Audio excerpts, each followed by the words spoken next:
وَلَمَّا دَخَلُوا عَلَى يُوسُفَ آوَى إِلَيْهِ أَخَاهُ قَالَ إِنِّي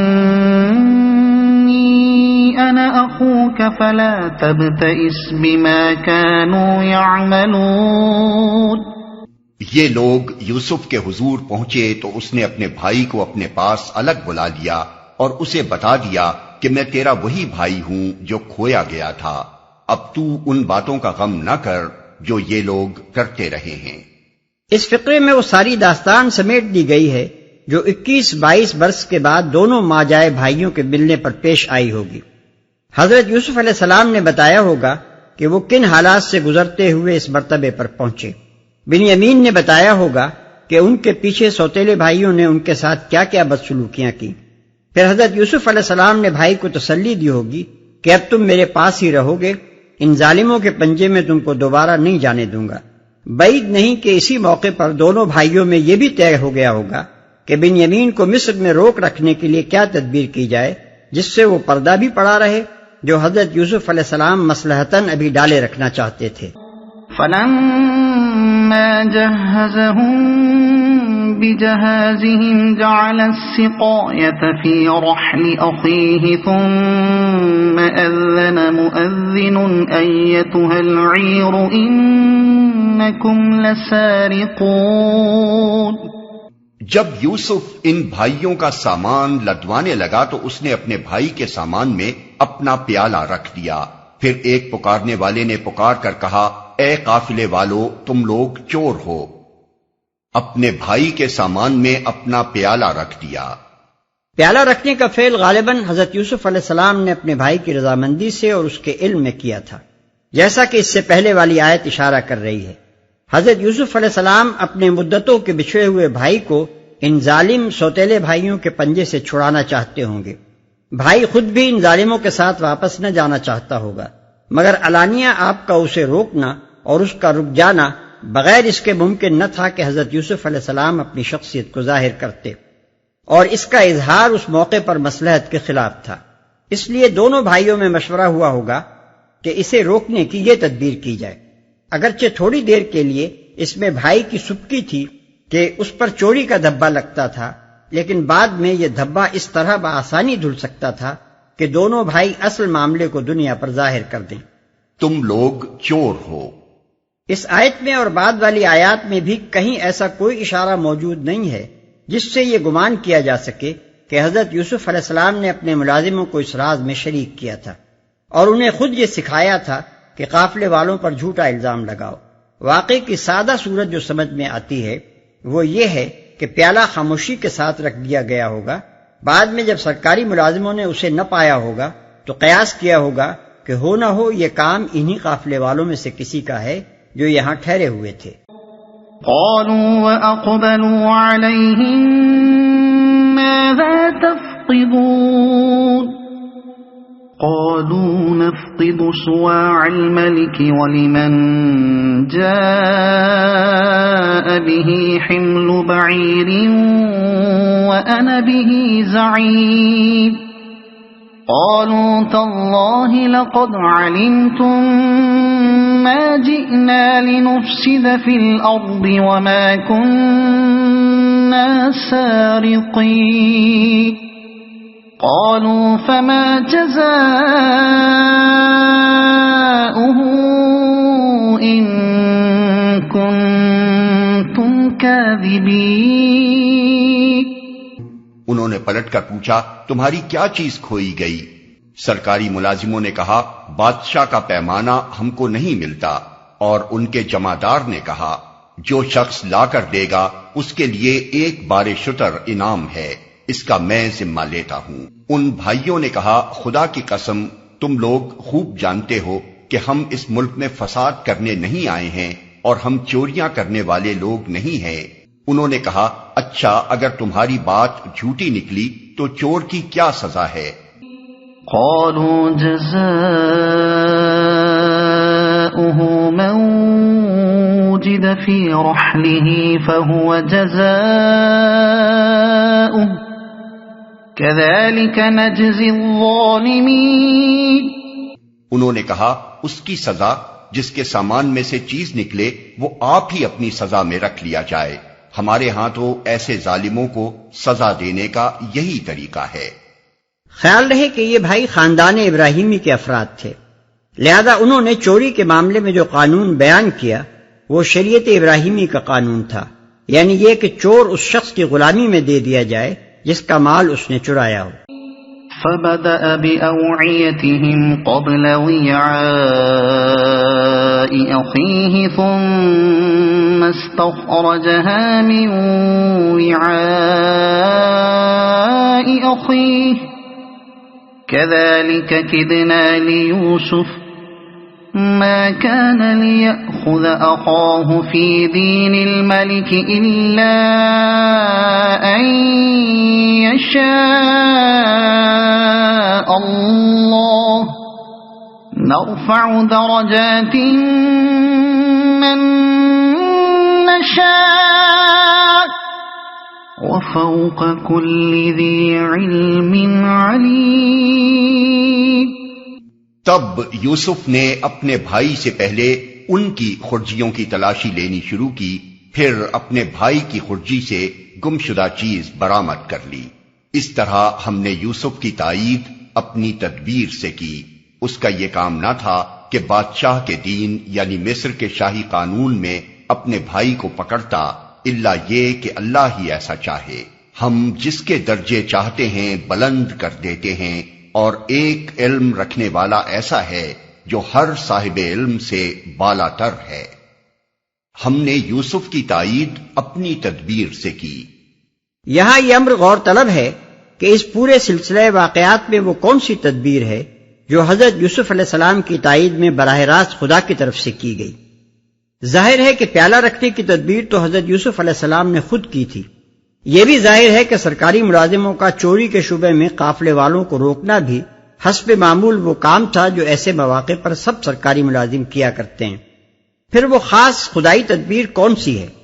اوپر کی آیات میں تلاش کرنے سے اس کے سوا کسی دوسری چیز کو اس کا مصداق نہیں ٹھہرایا جا سکتا کہ سرکاری ملازموں نے خلاف معمول خود مشتبہ ملزموں سے چور کی سزا پوچھی، اور انہوں نے وہ سزا بتائی جو شریعت ابراہیمی کی روح سے چور کو دی جاتی تھی۔ اس کے دو فائدے ہوئے، ایک یہ کہ حضرت یوسف علیہ السلام کو شریعت ابراہیمی پر عمل کا موقع مل گیا، دوسرا یہ کہ بھائی کو حوالات میں بھیجنے کے بجائے اب وہ اسے اپنے پاس رکھ سکتے تھے، الا یہ کہ اللہ ہی ایسا چاہے۔ یعنی یہ بات حضرت یوسف علیہ السلام کی شان پیغمبری کے شایع نہ تھی کہ وہ اپنے ایک ذاتی معاملے میں شاہ مصر کے قانون پر عمل کرتے۔ اپنے بھائی کو روک رکھنے کے لیے انہوں نے خود جو تدبیر کی تھی اس میں یہ خلل رہ گیا تھا کہ بھائی کو روکا تو ضرور جا سکتا تھا، مگر شاہ مصر کے قانون تعزیرات سے کام لینا پڑتا، اور یہ اس پیغمبر کی شان کے مطابق نہ تھا جس نے اختیارات حکومت غیر اسلامی قوانین کی جگہ اسلامی شریعت نافذ کرنے کے لیے اپنے ہاتھ میں لیے تھے۔ اگر اللہ چاہتا تو اپنے نبی کو اس بدنما غلطی میں مبتلا ہو جانے دیتا، مگر اس نے یہ گوارا نہ کیا کہ یہ دھبا اس کے دامن پر رہ جائے، اس لیے اس نے براہ راست اپنی تدبیر سے یہ راہ نکال دی کہ اتفاقاً برادران یوسف سے چور کی سزا پوچھ لی گئی، اور انہوں نے اس کے لیے شریعت ابراہیمی کا قانون بیان کر دیا۔ یہ چیز اس لحاظ سے بالکل برمحل تھی کہ برادران یوسف مصری رعایا نہ تھے، ایک آزاد علاقے سے آئے ہوئے لوگ تھے، لہذا اگر وہ خود اپنے ہاں کے دستور کے مطابق اپنے آدمی کو اس شخص کی غلامی میں دینے کے لیے تیار تھے جس کا مال اس نے چرایا تھا، تو پھر مصری قانون تعزیرات سے اس معاملے میں مدد لینے کی کوئی ضرورت ہی نہ تھی۔ یہی وہ چیز ہے جس کو بعد کی دو آیتوں میں اللہ تعالیٰ نے اپنے احسان اور اپنی علمی برتری سے تعبیر فرمایا ہے۔ ایک بندے کے لیے اس سے بڑھ کر بلندی درجہ اور کیا ہو سکتی ہے کہ اگر وہ کبھی بشری کمزوری کی بنا پر خود کسی لغزش میں مبتلا ہو رہا ہو تو اللہ تعالیٰ غیب سے اس کو بچانے کا انتظام فرما دے۔ ایسا بلند مرتبہ صرف انہی لوگوں کو ملا کرتا ہے جو اپنی سعی و عمل سے بڑی بڑی آزمائشوں میں اپنا محسن ہونا ثابت کر چکے ہوتے ہیں۔ اور اگرچہ حضرت یوسف علیہ السلام صاحب علم تھے، خود بہت دانشمندی کے ساتھ کام کرتے تھے، مگر پھر بھی اس موقع پر ان کے علم میں کسر رہ ہی گئی، اور اسے اس ہستی نے پورا کیا جو ہر صاحب علم سے بالا تر ہے۔ یہاں چند امور اور وضاحت طلب رہ جاتے ہیں جن پر ہم مختصر کلام کریں گے۔ ایک، عام طور پر اس آیت کا ترجمہ یہ کیا جاتا ہے کہ یوسف بادشاہ کے قانون کی روح سے اپنے بھائی کو نہ پکڑ سکتا تھا، یعنی ما کان لیأخذوا کو مترجمین و مفسرین عدم قدرت کے معنی میں لیتے ہیں، نہ کہ عدم صحت اور عدم مناسبت کے معنی میں۔ لیکن اول تو یہ ترجمہ و تفسیر عربی محاورے اور قرآنی استعمالات دونوں کے لحاظ سے ٹھیک نہیں ہے، کیونکہ عربی میں عموماً ما کان لہ بمعنی ما ینبغی لہ، ما صح لہ، ما استقام لہ وغیرہ آتا ہے، اور قرآن میں بھی یہ زیادہ تر اسی معنی میں آیا ہے۔ مثلا ما کان اللہ ان یتخذ من ولد ما کان لنا ان نشرک باللہ من شیء ما کان اللہ لیطلعکم علی الغیب ما کان اللہ لیضیع ایمانکم فما کان اللہ لیظلمہم ما کان اللہ لیذر المؤمنین علی ما انتم علیہ ما کان لمؤمن ان یقتل مؤمنا۔ دوسرے اگر اس کے وہ معنی لیے جائیں جو مترجمین و مفسرین بالعموم بیان کرتے ہیں تو بات بالکل محمل ہو جاتی ہے۔ بادشاہ کے قانون میں چور کو نہ پکڑ سکنے کی آخر وجہ کیا ہو سکتی ہے؟ کیا دنیا میں کبھی کوئی سلطنت ایسی بھی رہی ہے جس کا قانون چور کو گرفتار کرنے کی اجازت نہ دیتا ہو؟ 2. اللہ تعالیٰ نے شاہی قانون کے لیے دین الملک کا لفظ استعمال کر کے خود اس مطلب کی طرف اشارہ فرما دیا ہے جو ما کان لیأخذوا سے لیا جانا چاہیے۔ ظاہر ہے کہ اللہ کا پیغمبر زمین میں دین اللہ جاری کرنے کے لیے مبعوث ہوا تھا، نہ کہ دین الملک جاری کرنے کے لیے۔ اگر حالات کی مجبوری سے اس کی حکومت میں اس وقت تک پوری طرح دین الملک کی جگہ دین اللہ جاری نہ ہو سکا تھا، تب بھی کم از کم پیغمبر کا اپنا کام تو یہ نہ تھا کہ اپنے ایک شخصی معاملے میں دین الملک پر عمل کرے۔ لہذا حضرت یوسف علیہ السلام کا دین الملک کے مطابق اپنے بھائی کو نہ پکڑنا اس بنا پر نہیں تھا کہ دین الملک میں ایسا کرنے کی گنجائش نہ تھی، بلکہ اس کی وجہ صرف یہ تھی کہ پیغمبر ہونے کی حیثیت سے اپنی ذاتی حد تک دین اللہ پر عمل کرنا ان کا فرض تھا اور دین الملک کی پیروی ان کے لیے قطعاً نامناسب تھی۔ 3. قانون ملکی یعنی لا آف دا لینڈ کے لیے لفظ دین استعمال کر کے اللہ تعالیٰ نے معنی دین کی وسعت پوری طرح واضح کر دی ہے۔ اس سے ان لوگوں کے تصور دین کی جڑ کٹ جاتی ہے جو انبیاء علیہم السلام کی دعوت کو صرف عام مذہبی معنوں میں خدائے واحد کی پوجا کرانے اور محض چند مذہبی مراسم و عقائد کی پابندی کرا لینے تک محدود سمجھتے ہیں، اور یہ خیال کرتے ہیں کہ انسانی تمدن، سیاست، معیشت، عدالت، قانون اور ایسے ہی دوسرے دنیاوی امور کا کوئی تعلق دین سے نہیں ہے، یا اگر ہے بھی تو ان امور کے بارے میں دین کی ہدایات محض اختیاری سفارشات ہیں جن پر اگر عمل ہو جائے تو اچھا ہے، ورنہ انسانوں کے اپنے بنائے ہوئے اصول و ضوابط قبول کرنے میں بھی کوئی مذائقہ نہیں۔ یہ سراسر گمراہانہ تصور دین جس کا ایک مدت سے مسلمانوں میں چرچا ہے، جو بہت بڑی حد تک مسلمانوں کو اسلامی نظام زندگی کے قیام کی صحیح سے غافل کرنے کا ذمہ دار ہے، جس کی بدولت مسلمان کفر و جاہلیت کے نظام زندگی پر نہ صرف راضی ہوئے بلکہ ایک نبی کی سنت سمجھ کر اس نظام کے پرزے بننے اور اس کو خود چلانے کے لیے بھی آمادہ ہو گئے۔ اس آیت کی روح سے قطعاً غلط ثابت ہوتا ہے۔ یہاں اللہ تعالیٰ صاف بتا رہا ہے کہ جس طرح نماز، روزہ اور حج دین ہے، اسی طرح وہ قانون بھی دین ہے جس پر سوسائٹی کا نظام اور ملک کا انتظام چلایا جاتا ہے۔ لہذا ان الدین عند اللہ الاسلام اور ومن یبتغی غیر الاسلام دینا فلن یقبل منہ وغیرہ آیات میں جس دین کی اطاعت کا مطالبہ کیا گیا ہے اس سے مراد صرف نماز روزہ ہی نہیں ہے بلکہ اسلام کا اجتماعی نظام بھی ہے، جس سے ہٹ کر کسی دوسرے نظام کی پیروی خدا کے ہاں ہرگز مقبول نہیں ہو سکتی۔ 4. سوال کیا جا سکتا ہے کہ اس سے کم از کم یہ تو ثابت ہوتا ہے کہ اس وقت تک مصر کی حکومت میں دین الملک ہی جاری تھا۔ اب اگر اس حکومت کے حاکم اعلیٰ حضرت یوسف علیہ السلام ہی تھے جیسا کہ تم خود پہلے ثابت کر چکے ہو، تو اس سے لازم آتا ہے کہ حضرت یوسف علیہ السلام خدا کے پیغمبر خود اپنے ہاتھوں سے ملک میں دین الملک جاری کر رہے تھے۔ اس کے بعد اگر اپنے ذاتی معاملے میں حضرت یوسف علیہ السلام نے دین الملک کے بجائے شریعت ابراہیمی پر عمل کیا بھی تو اس سے فرق کیا واقع ہوا؟ اس کا جواب یہ ہے کہ حضرت یوسف علیہ السلام معمور تو دین اللہ جاری کرنے ہی پر تھے، اور یہی ان کا پیغمبرانہ مشن اور ان کی حکومت کا مقصد تھا، مگر ایک ملک کا نظام عملاً ایک دن کے اندر نہیں بدل جایا کرتا۔ آج اگر کوئی ملک بالکلیہ ہمارے اختیار میں ہو اور ہم اس میں اسلامی نظام قائم کرنے کی خالص نیت ہی سے اس کا انتظام اپنے ہاتھ میں لیں،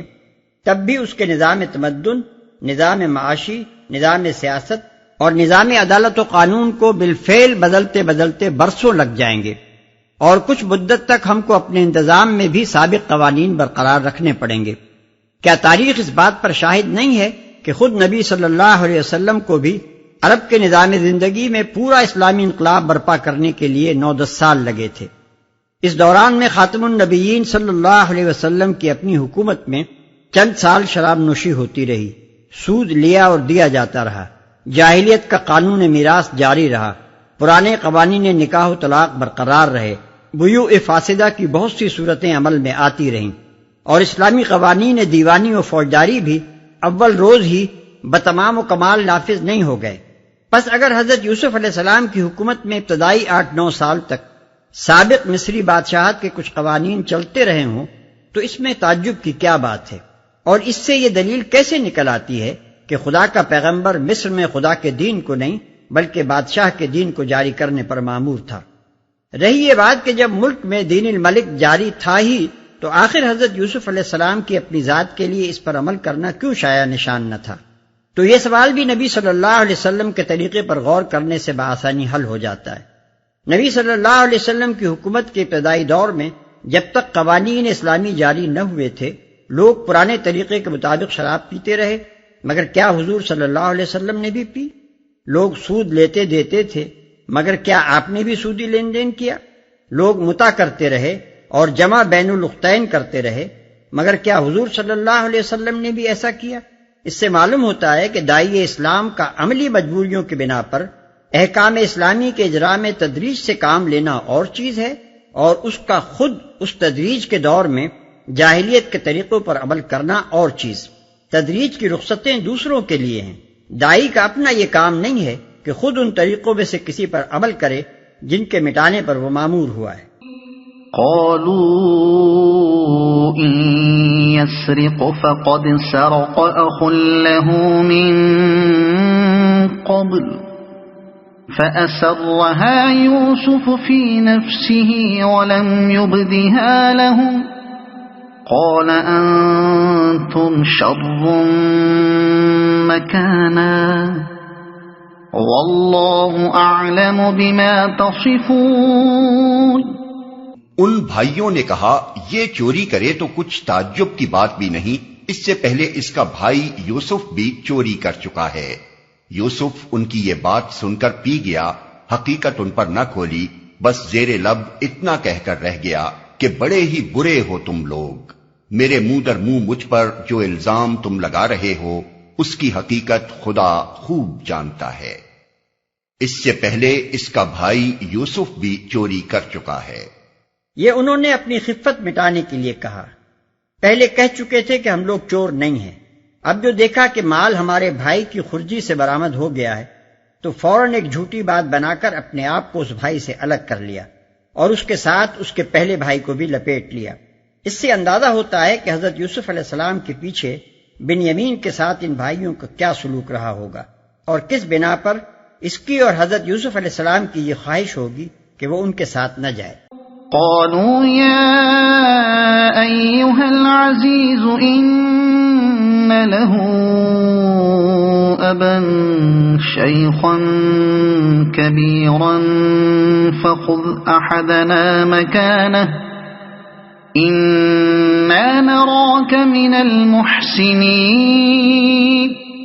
انہوں نے کہا اے سردار ذی اقتدار عزیز، اس کا باپ بہت بوڑھا آدمی ہے، اس کی جگہ آپ ہم میں سے کسی کو رکھ لیجئے، ہم آپ کو بڑا ہی نیک نفس انسان پاتے ہیں۔ اے سردار ذی اقتدار عزیز، یہاں لفظ عزیز حضرت یوسف علیہ السلام کے لیے جو استعمال ہوا ہے، صرف اس کی بنا پر مفسرین نے قیاس کر لیا کہ حضرت یوسف علیہ السلام اسی منصب پر مامور ہوئے تھے جس پر اس سے پہلے زلیخا کا شوہر مامور تھا۔ پھر اس پر مزید قیاسات کی عمارت کھڑی کر لی گئی کہ سابق عزیز مر گیا تھا، حضرت یوسف علیہ السلام اس کی جگہ مقرر کیے گئے، زلیخا اثر-نو معجزے کے ذریعے سے جوان کی گئی اور شاہ مصر نے اس سے حضرت یوسف علیہ السلام کا نکاح کر دیا۔ حد یہ ہے کہ شب عروسی میں حضرت یوسف علیہ السلام اور زلیخا کے درمیان جو باتیں ہوئیں وہ تک کسی ذریعے سے ہمارے مفسرین کو پہنچ گئیں، حالانکہ یہ سب باتیں سراسر وہم ہیں۔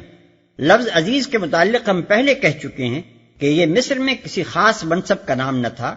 بلکہ محض صاحب اقتدار کے معنی میں استعمال کیا گیا ہے۔ غالباً مصر میں بڑے لوگوں کے لیے اس طرح کا کوئی لفظ اصطلاحاً رائج تھا جیسے ہمارے ملک میں لفظ سرکار بولا جاتا ہے۔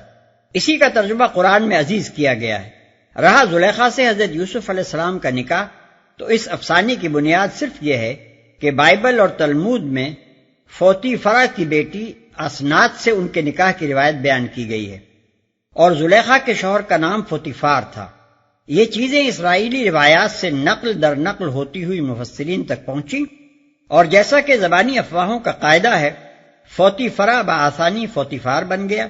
بیٹی کی جگہ بیوی کو مل گئی، اور بیوی لامحالہ زلیخا ہی تھی، لہذا اس سے حضرت یوسف علیہ السلام کا نکاح کرنے کے لیے فوتیفار کو مار دیا گیا، اور اس طرف یوسف زلیخا کی تصنیف مکمل ہو گئی۔ قال معاذ الله أن نأخذ إلا من وجدنا متاعنا عنده